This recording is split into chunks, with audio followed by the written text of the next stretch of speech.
generations, the governors of Illinois have seemingly managed to corrupt everything there, from the choice of senators to the visiting nurse association.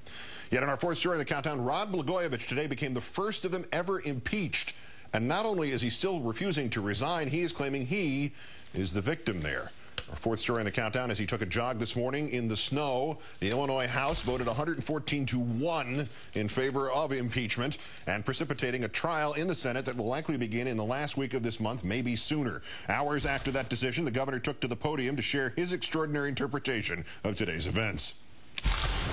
Let me say to begin with that the House's action today was, of course, not a surprise. It was a foregone conclusion. In fact, what the House did today, they've been talking about doing for the last couple of years. In fact, the first discussion of doing what they did today, they started talking about back in the summer of 2007 when they failed to pass a budget and we were facing a government shutdown, and I was calling the House into special session to try to work to get a budget so we can keep government operating.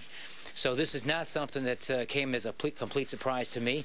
It happened kind of fast, but again, kind of expected and part of the process that has essentially been the dynamic in Illinois since I was re-elected governor in November of 2006. William Devane, Missiles of October, that's it.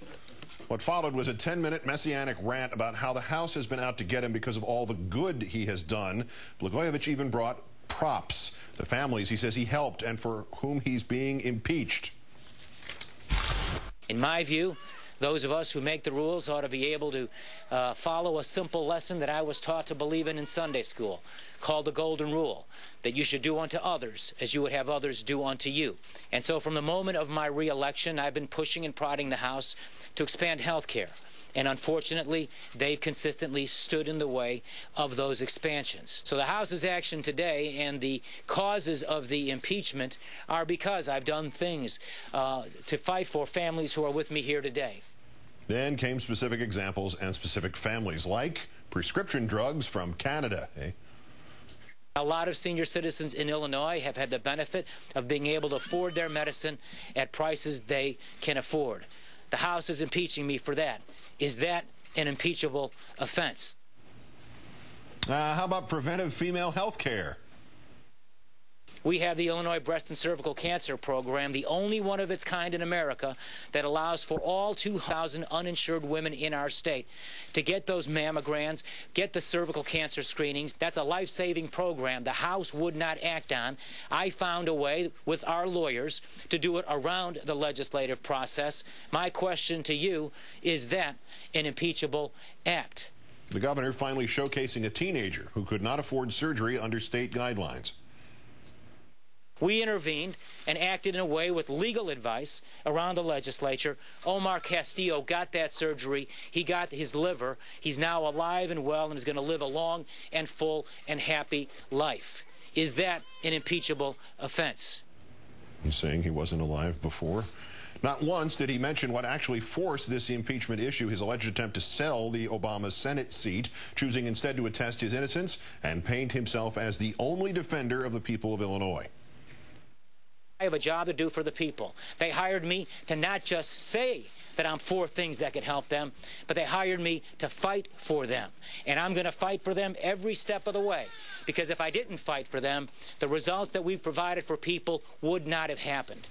Finally, Blagojevich closed his extraordinary monologue, "There were no questions," with yet another poetry slam. First it was Rudyard Kipling, today Rod Stewart. Nah, just kidding. Let me close by doing something that I probably won't do much after this, but I feel like doing it again since I did it not too long ago. I want to quote another British poet. And so I'll leave you with this poem by Tennyson, which goes like this.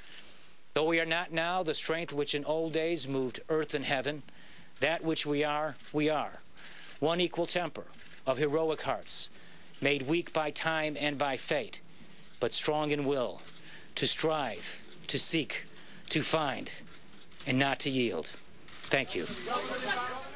Tip your waitresses. One note on Governor Blagojevich's last political appointee would be Senator Burris. Senate Majority Leader Harry Reid made it clear that according to Senate rules, Mr. Burris needs the Illinois Secretary of State to sign his nomination papers.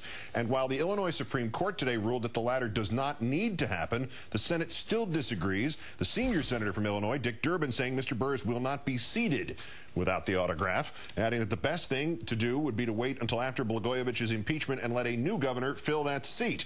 So then you would have two guys claiming to be the junior senator from Illinois. But tonight, a possible deal in the works. The Illinois Secretary of State putting his signature and seal on a separate piece of paper, which Burris hopes will be enough to fulfill the Senate's requirement.